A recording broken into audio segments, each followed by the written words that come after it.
देखिए मैं अब आपके लिए लेकर आ रहा हूं 5.2 के 5 very very important questions.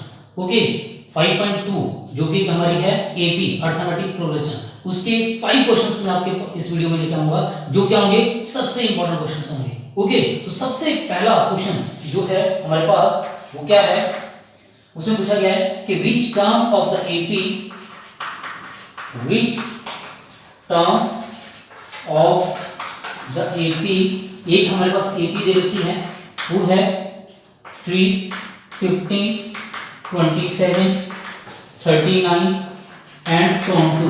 Okay, so which term of the AP will be 132 more than its 54th term? Okay, तो this is the most important question of 5.2। अच्छा, वीडियो में भी बीच में थोड़ी ब्लर हो तो प्लीज है ना कोऑपरेट करना। तो आपको बताना है कि कौन सी टर्म है जो इस एपी की वो 132 मोर होगी than its 54th term. Okay, तो देखो हमारे पास है गिवन एपी जो हमारे पास वो क्या है 3, 15, 27, 39 एंड सो ऑन। ओके, तो हियर आपको पता है फर्स्ट टर्म जिसे हम क्या लिखते हैं ए, है ना, तो फर्स्ट टर्म ए जो है हमारे पास वो क्या है 3, डी इसका फॉर्मूला होता है a2 a1, तो d की वैल्यू हमारे पास क्या आ जाएगी a2 क्या है 15, तो 15 3, d हमारे पास आ जाएगा 12।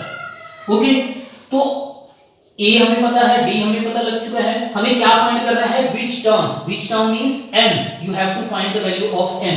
ओके, तो आप सपोज कर लेंगे कि let an is equal to a54 plus 132, यानी कि nth टर्म जो है वो a54 से 132 मोर है। ओके, सपोज करिए हमने कि let its nth term will be 132 more than its 54th term. Okay, तो an का फॉर्मूला हमें पता है that is a plus n minus 1 into d। a54 का फॉर्मूला हम लगा देंगे जो होता है a plus 53d और ये 132 एज इट इज। ओके, तो a से a कैंसिल, यहां पे बचा हमारे पास n minus 1, d की वैल्यू पुट कर दीजिए, what is your d, d is 12 is equal to में 53 एज इट इज, यहां पे फिर d की वैल्यू पुट कर दीजिए दैट इज 12 प्लस 132।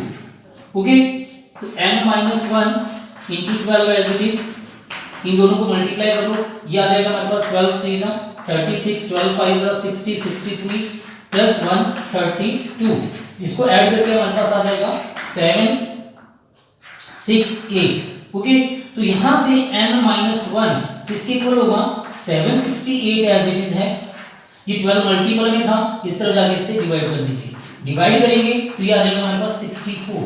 ओके, तो n की वैल्यू क्या आ गई 65, तो रिक्वायर्ड टर्म इज 65, यानी 65th टर्म जो है वो क्या होगी 132 मोर होगी than its 54th term. Okay, तो सिंपल तरीका है, इसको आप ऐसे ही करिए, द बेस्ट वे है, बेस्ट एंड इजी वे है ना। तो देखो आपने याद क्या रखना है इस क्वेश्चन में, जो ये मैंने मार्क करा है इसमें आपको याद रखना है कि an क्या है a54 से 132 मोर है, ये आपने सपोज करना है let nth term will be 132 more than its 54th term. Okay, तो बेस्ट तरीका है इसको इसे ही करना। कुछ स्टूडेंट क्या करते हैं, सबसे पहले a54 टर्म निकाल लेंगे, उसके बाद उसमें 132 ऐड करेंगे, फिर nth टर्म निकालेंगे, है तो वो भी ठीक है लेकिन वो थोड़ा लेंथी होगा, ये क्या है बहुत शॉर्टकट में है। Okay, this is the most important question. Okay, next देखें, देखिए जो नेक्स्ट क्वेश्चन है हमारा वो कौन सा क्वेश्चन है, जो नंबर 2 पे, जिसको मैं नंबर 2 रैंक देना, सेकंड नंबर पे आता है जो वो है how many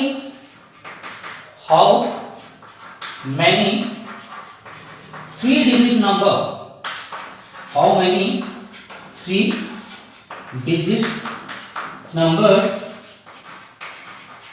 are divisible by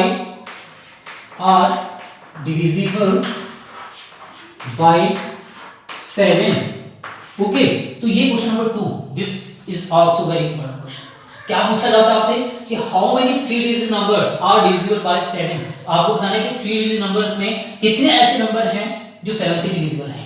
okay, तो सबसे पहले अगर हम सॉल्यूशन में क्या करें, हमें पता है 3 डिजिट नंबर है ना, तो 3 डिजिट नंबर्स कौन कौन से होते हैं? यस, 100 से शुरू हो जाते हैं ना। फर्स्ट जो है वो 100 आता है क्योंकि 99 2 डिजिट नंबर है, उसके बाद 100 तो फर्स्ट 3 डिजिट नंबर है, उसके बाद 101 102 ऐसे चलता चला जाता है और लास्ट नंबर आता है हमारे पास 999। ओके, क्योंकि इसके बाद जो 1000 आता है वो 4 डिजिट नंबर होता है। तो ये सारे क्या है? 3 डिजिट नंबर है, यानी कि 100 से शुरू कर दीजिए और आप काउंटिंग करते चले जाइए 999 तक। तो ये सारे क्या है? 3 डिजिट नंबर है। ओके, बट क्या ये सारे 7 से डिविजिबल है? नहीं।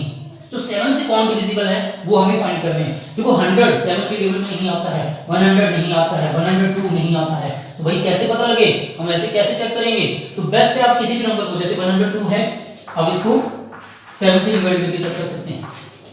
7 से डिवाइड कर लीजिए, 7 1 जा 7 बचे 3 32, तो 7 4 जा 28, कितने बचने हैं?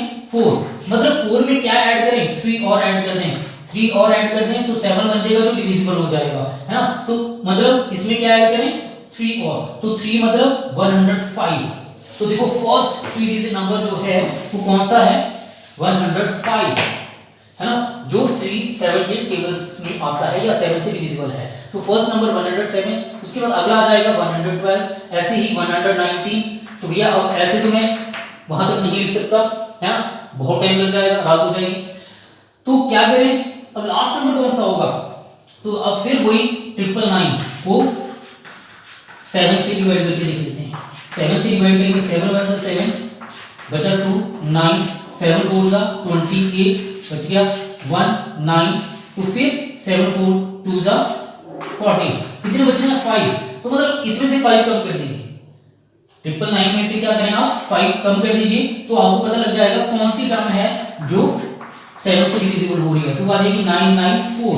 तो लास्ट टर्म जो है हमारे पास वो क्या आएगी? 994, वो लास्ट टर्म है जो हमारी 7 से डिविजिबल होगी, 994। ओके, तो देखो इसको बोलते हैं हम लोग फर्स्ट टर्म A1, इसको A2, ऐसे ही इसको A3, करते करते करते अब ये मालूम नहीं है तो इसको हमेशा हम लोग AN सपोज कर लेते हैं, है ना। तो A हमें पता लग चुका है, A क्या है? That is A1 first term 105, common difference D जिसे हम रिप्रेजेंट करते हैं इसको इससे माइनस करके देखेंगे, सिंपल 7 आ रहा है, बहुत बढ़िया। अब AN क्या आ रहा है हमारे पास? AN की वैल्यू जो है वो 994 है, तो यहां से N निकाल दो, आपका आंसर आ जाएगा। देखो AN का formula A plus n-1 into D is equal to में 994, A की वैल्यू पुट कर दीजिए 105 plus n-1 D 7 as it is रहने दीजिए, 994 एज इट इज। अब n-1 या 7 इनटू में एज इट इज रहने दीजिए, 994 एज इट इज। और ये 105 प्लस में है, उस तरफ जाके ये क्या होंगे? माइनस हो जाएंगे, है ना। तो इसके बाद यहां कर दो, तो क्या बचा हमारे पास? n-1 इंटू 7, इसको माइनस कर लीजिए, ये कितना आ जाएगा हमारे पास? ये आ जाएगा हमारे पास 8, ठीक है, यहाँ 14 और 14 में से 5 गए तो 9, है ना, तो 889। अब यहाँ से n-1 कितना आ जाएगा? 889 डिवाइडेड बाय 7 से इसकी कटिंग कर लेना, 7 1 जा 7 2 जा और 7 7 जा 49। तो n किसके इक्वल आ जाएगा हमारे पास? -1 उस तरफ जाके प्लस हो जाएगा, तो 128। तो hence there are 128 3 digit numbers which are divisible by 7। Okay, clear है? बाद में ये लाइन थ्रू लिखना, hence there are 128 3 digit numbers which are divisible by 7। बहुत आसान सा क्वेश्चन है, अगर आप ये फाइंड कर लेते हैं। सबसे पहले हमें ये लाइन सबसे इंपॉर्टेंट है इस क्वेश्चन की। तो देखो मैं आपको ये सर्कल करके बता रहा हूं जो इंपॉर्टेंट चीज है जो आपको माइंड में रखनी है, ताकि ये क्वेश्चन में एक ये कांसेप्ट आपको आना चाहिए। ओके, दोबारा देखो क्या बोला गया है, how many 3 digit numbers are divisible by 7। तो सबसे पहले हमने 3 डिजिट नंबर्स देख लिए भाई, ये सारे 3 डिजिट नंबर्स हैं। इनमें 7 से कौन-कौन से डिविजिबल हैं, तो देखा फर्स्ट 7 से डिविजिबल आ रहा है 105, उसके बाद 7 ऐड करके 7 के ऐड करके पता लग से। लेकिन लास्ट नंबर क्या करना है, डिवाइड करके देख लेना है 999 को, पता लग जाएगा कि लास्ट नंबर कौन सा है। तो मतलब फर्स्ट और लास्ट नंबर आपको पता लगना जरूरी है। जहां फर्स्ट और लास्ट नंबर हमें पता लग जाएगा फिर हमारा क्वेश्चन सॉल्व हो जाएगा। ओके, तो ये था आपका सेकंड क्वेश्चन जो कि बहुत ज्यादा इंपॉर्टेंट था, है ना। अब मैं बात कर रहा हूं क्वेश्चन नंबर 3 की। देखो जो ये सिर्फ और सिर्फ मैं आपको 5.2 के इंपॉर्टेंट क्वेश्चंस बता रहा हूं, ओवरऑल इंपॉर्टेंट क्वेश्चन नहीं बता रहा, जो कि एक्स्ट्रा बाहर से भी आते हैं। बहुत से ऐसे क्वेश्चन है 10th क्लास बोर्ड में तो बाहर से ही आते हैं ना, तो वो क्वेश्चन मैं आपको अगले वीडियो में बताऊंगा। ये सिर्फ मैं सिर्फ 5.2 की ही बात कर रहा हूं। ओके, तो जो थर्ड क्वेश्चन है that is also very important question, उसे बोला जाता है determine the AP. Third question क्या है हमारा, determine an AP. Okay, determine an AP या द लिख लो भैया, क्वेश्चन में द लिखा होता है। Determine the AP whose third term is 16।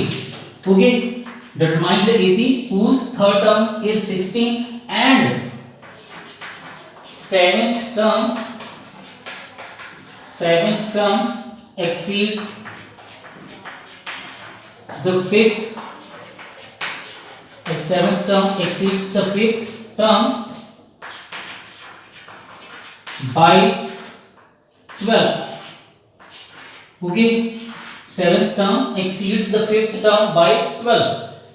So please अगर वीडियो बीच में ब्लर हो तो माइंड मत कीजिएगा, जस्ट पेशेंस रखना, उसके बाद आपको क्लियर नजर आएगा, है ना।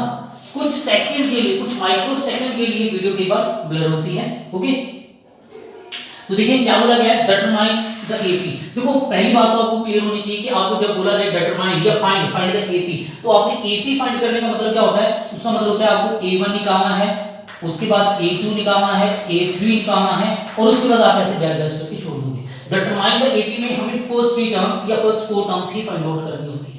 ओके, बाकी तो हम उसको बना के लिख सकते हैं। तो ये क्लियर है कि आपको क्या फाइंड करना है इसमें, a1 a2 a3 etcetera. Okay, तो सॉल्यूशन में देखिए आपको क्या दे रखा है, whose third term is 16, third term a3 16। देखो a3 का फार्मूला होता है हमारे पास, अगर an का फार्मूला लगा लो, चलो an is equal to a plus n minus 1 into d। तो n की जगह आप पुट कर देंगे 3, a as it is, n की जगह पुट कर दिया 3 minus 1 into d, जो किसके इक्वल है 16। तो देखो यहां से फर्स्ट इक्वेशन आ जाएगी हमारे पास a 3 minus 1 2d is equal to 16। ये हमारी इक्वेशन नंबर 1 है। Okay, again according to question के अकॉर्डिंगली क्या बोला गया है, आगे देखिए seventh term exceeds the fifth term by 12। इसका मतलब क्या हुआ, इसका मतलब हुआ कि जो a7 है वो a5 से 12 मोर है। ओके, 12 ठीक है ना, बिल्कुल a7 जो है वो a5 से 12 मोर है। तो a7 का फार्मूला मैं डायरेक्ट लिखूंगा, आपको पता है हमेशा फार्मूले में क्या होता है, जैसे a3 निकाल रहे थे तो a + 2d मतलब हमेशा a कम आता है। तो a7 है तो इसका फार्मूला क्या होगा, a + 6d, है ना, a + 6d। ऐसे ही a5 होगा तो क्या होगा, a + 4d + d 12 as it is. अब a से a डायरेक्ट कैंसिल कर देना, 6d - 4d इस तरफ आके माइनस होगा, ये 12 ऐसे ही 6d - 4d 2d = 12। तो यहां से d की वैल्यू आपके पास आ जाएगी 6। ओके, 12 को 2 से डिवाइड करके d क्या आ जाएगा हमारे पास 6। तो d 6 आ चुका है। अब फ्रॉम इसके बाद क्या कीजिए, आप फ्रॉम इक्वेशन नंबर 1 से चलिए, फ्रॉम 1 में क्या है, a + 2d = में 16। तो a तो हमें मालूम नहीं है एज इट इज 2, d की वैल्यू पुट कर देना, यहां पे d की वैल्यू आ गई 6 = 16। तो यहां पे a कितना होगा, 16 - के 12 जो आ जाएगा हमारे पास 4। तो देखिए a की वैल्यू आ चुकी है, d की वैल्यू आ चुकी है। अब निकालना क्या हमें, AP means a1 a2 a3। तो देखो a1 जो होता है हमारे पास वो क्या होता है, जस्ट a जो कितना है 4। a2 जो होता है हमारे पास वो क्या होता है, a + b, a की वैल्यू 4 + 6 कितना होगा 10 a3 वैसे तो हमें दे ही रखा है, निकालना तो निकाल भी लो, a plus 2d value put करोगे 4 प्लस 2 इंटू 6 तो वो आ जाएगा हमारे पास 16। वैसे a3 हमें दे भी रखा है, तो देयरफॉर रिक्वायर्ड AP जो AP आपने फाइंड करनी है वो क्या है, वो आ रही है हमारे पास पहली टर्म 4 फिर 10 फिर 16 एंड सो ऑन, छोड़ दोगे। This is your answer. Okay, तो it is your third question, third important question. एक बार दोबारा देख लो क्या बोला गया, determine the AP whose third term is 16, तो आपने AP फाइंड करनी है, थर्ड टर्म में 16 दे रखी है जिसका फॉर्मूला हो गया a3 a + 2d 16 हो जाएगा। ऐसे ही सेकंड टर्म जो है वो मेन है आपको समझने वाली, 7th term exceeds the 5th term by 12, मतलब a7 जो है a5 से 12 मोर है, a7 जिसका मतलब होता है a + 16, a5 जिसका मतलब हो गया a + 4d + 12 as it is, a से a cancel, 6d as it is, ये 4d है, इस तरफ आके माइनस हो जाएंगे, तो यहां से d की वैल्यू आ जाएगी 6। ओके, इस d की वैल्यू को हमने क्वेश्चन नंबर 1 में पुट करके a की वैल्यू फाइंड कर दी और उसके बाद a1 a2 a3 निकाल दीजिए, आपका आंसर आ जाएगा। Okay, simple. तो चलें क्वेश्चन नंबर 4 पे। हाँ, तो देखिए क्वेश्चन नंबर 4 जो है वो कौन सा है, ठीक है। क्वेश्चन नंबर 4 में जो मैंने देखा है ज्यादातर पेपरों में आता है, पूछा जाता है, वो है फाइंड द लास्ट टर्म। नहीं, फाइंड द लास्ट टर्म नहीं, find the 20th term from the last term. Okay, तो फोर्थ क्वेश्चन में क्या है, find the 20th term from the last term of an AP।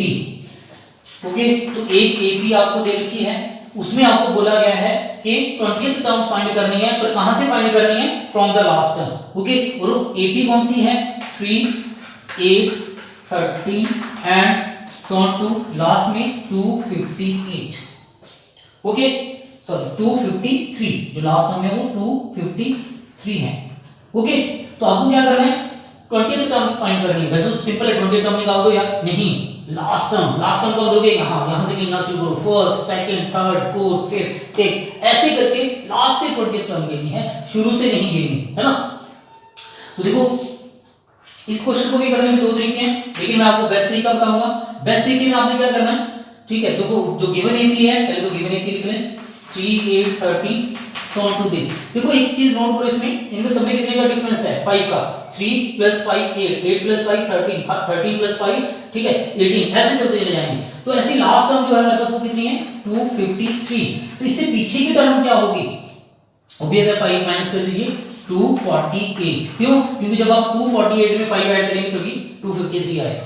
Okay, अब to find the last term from, to find the 20th term from last term, क्या करिए, इसका reciprocal कर देते हैं, ठीक है, हम इस AP को रिवर्स कर देते हैं, यानी कि क्या करें, 253 248, ठीक है, ऐसे अगर यहां लिखना चाहो तो 243, जरूरत नहीं है, लिख सकते हैं, अप टू लास्ट में आ रहा है हमारे पास 8 एंड 3।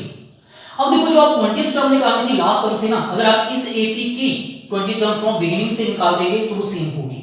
ओके, तो यहां पर A फर्स्ट टर्म क्या है, 253, D जिसका फॉर्मूला A2 - A1 होता है ना, तो D A2 क्या है हमारे पास, A2 है 248 माइनस के 253, माइनस कर लीजिए तो -5, यानी कि A हमारे पास आ गया, D -5 आ गया। अब जस्ट आपने N क्या है 20 है ना, तो A 20 निकाल दीजिए। आपको पता है An का फॉर्मूला A + n - 1 * D है ना, N की जगह 20, A की जगह 253 प्लस N की जगह 20 - 1 * D। D की वैल्यू माइनस में है तो इसको ब्रैकेट में लिखना, तो क्या होगा 253 प्लस 19 * -5, तो ये क्या बना 253 माइनस के 95, तो इनको माइनस करके ये आपके पास आ जाएगा 158। तो रिक्वायर्ड टर्म इज 158। ओके, तो 158 आपका क्या है आंसर है। सिंपल, यानी कि देखो 20th टर्म निकालनी है फ्रॉम लास्ट टर्म, तो आपने क्या कर देना है, कभी भी लास्ट टर्म निकालनी है किसी भी एपी की तो उस एपी को उल्टा करके लिख देना और 20th टर्म 30th टर्म जो भी टर्म बोली है उसको फाइंड कर देना, आपका आंसर आएगा। सिंपल। तो देखिए next question, last 5th question जो कि बहुत इंपॉर्टेंट है 5.2 का, वो कौन सा है? देखिए वो क्वेश्चन है हमारे पास, an AP consist of 50 terms. ध्यान से समझना इसको भी, क्या बोला जा रहा है, कहते हैं N AP consist of 50 terms. बच्चों देखो कई बार मैं जब भी ऐसे लिख रहा होता हूं तो वीडियो थोड़ी सी ब्लर होने लग जाती है ना, so please don't mind. N AP consist of 50 terms of which third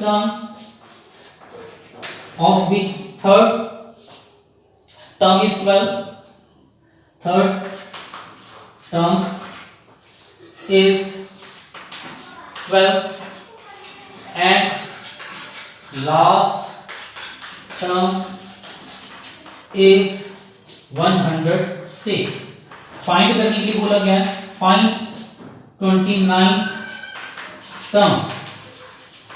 okay, तो क्या कहता है, N AP consist of 50 terms of which third term is 12 and the last term is 106, find 29th term. This is also very important question. Okay, तो देखो करना क्या है हमें, सबसे पहले क्या दे रखा हमें, N AP consist of 50 terms. 50 terms का मतलब हो गया टोटल टर्म्स, यानी कि एन कितना है 50।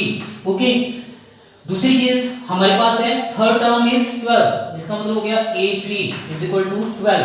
तो देखो a3 का फॉर्मूला अभी पीछे वाले क्वेश्चन में भी किया था, हम डायरेक्ट लिख सकते हैं, क्या होगा a + 2b is equal to 12। Okay, उसके बाद क्या है, देखो उसके बाद हमें बोला गया क्वेश्चन में एंड लास्ट टर्म। देखो लास्ट टर्म तो नॉर्मली हम लोग क्या करते हैं, an लिखते हैं। ओके, an कितना है 106, और देखो n हमें पता है, तो मतलब कितना है n 50, तो इसका मतलब हो गया a50 जो है हमारे पास 106 है। a50 का फॉर्मूला लगा दीजिए यहाँ पे, a50 क्या होगा, a + 49d is equal to कितना आ जाएगा 106। अब देखिए ये क्वेश्चन नंबर हमारी 2 बन गई, ऊपर एक क्वेश्चन नंबर फर्स्ट, ये क्वेश्चन नंबर 1 थी। इन दोनों को सॉल्व कर लीजिए, आप a और d की वैल्यू निकाल सकते हैं on solving equation number 1 and 2। Okay, ये इक्वेशन नंबर 1 थी। सिंपल बाय एलिमिनेशन मेथड से हम क्या कर सकते हैं, a और d की वैल्यू निकाल सकते हैं। तो यहाँ पे देखो जो a कोएफिशिएंट ऑलरेडी इक्वल है और उनके साइन भी इक्वल है, तो यहाँ आ जाएगा बाय सब्ट्रैक्टिंग। ओके, प्लस है साइन चेंज करके माइनस, प्लस है माइनस, प्लस है साइन चेंज करके माइनस, यहाँ पे ये कैंसिल हो जाएगा। अब इसको आप रीड करोगे 49d - 2d is equal to में 106 माइनस के 12। ओके, तो इसको माइनस करके देखिए क्या आ रहा है, ये आ जाएगा हमारे पास 47d इज इक्वल टू में, इसको माइनस करके ये आ रहा है आपके पास 94। तो यहां से d किसके इक्वल होगा, 94 डिवाइडेड बाय 47, कटिंग कर देना तो 2 आ जाएगा, d की वैल्यू 2 आ गई है। अब from equation number 1, equation number 1 में हमने क्या पढ़ा था, a + 2d is equal to में 12। ओके, तो इक्वेशन नंबर 1 देखो a + 2d = 12। अब क्या करेंगे, a एज इट इज है 2, d की वैल्यू पुट कर दी 2 इज इक्वल टू में 12। तो यहां से a किसके इक्वल आएगा, 12 एज इट इज, 2 2 = 4, उस तरफ जाके इसको माइनस कर दीजिए, तो ये आ जाएगा 8। a की वैल्यू 8 आ गई है, d की वैल्यू 2 आ गई है, निकालना क्या आपको, a29। a29 क्या होगा, वो है हमारे पास a + 28d।